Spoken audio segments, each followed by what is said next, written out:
8वीच्या विद्यार्थ्यानं 10वीच्या विद्यार्थ्याची हत्या केली। घरासमोर क्रिकेट खेळण्यावरून झालेल्या वादाच्या रागातून हे धक्कादायक कृत्य घडलंय। शहरातील एका शाळेत दुपारी 3:30च्या सुमारास ही घटना घडली। याबाबत मृत विद्यार्थ्याच्या वडिलांनी तोफखाना पोलीस ठाण्यात फिर्याद दिली। त्यांचा मुलगा 10वीत शिकत होता आणि मधल्या सुट्टीत जुन्या भांडणातून 8वीतील विद्यार्थ्यानं 10वीच्या या विद्यार्थ्याच्या पोट आणि डोक्यावर चाकूने वार केले, त्यामुळे तो रक्तबंबाळ झाला। शिक्षकांनी तातडीने त्याला रुग्णालयात हलवलं, मात्र त्याआधीच त्याचा मृत्यू झाला होता। अल्पवयीन आरोपी आणि त्याच्या मित्राला पोलिसांनी आता ताब्यात घेतले। शाळेत जेव्हा मधली सुट्टी झाली होती त्यावेळेस दोघांचे भांडण चालले। शिक्षक स्टाफ रूम मध्ये होते आणि मी ऑफिस मध्ये होतो।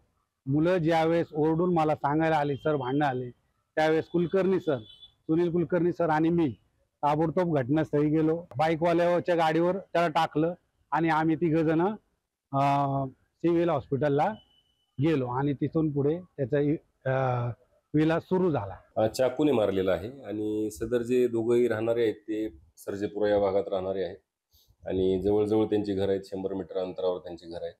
आणि सदर जे दोन्ही कुटुंब आहेत, ही जी मुलं आहेत ह्यांच्या वडिलांचे वाद नाहीत, पण मुलांचेच वाद आहेत।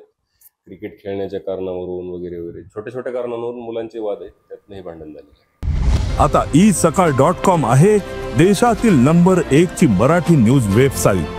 प्रत्येक अपडेटसाठी isakal.com ला नक्की भेट द्या।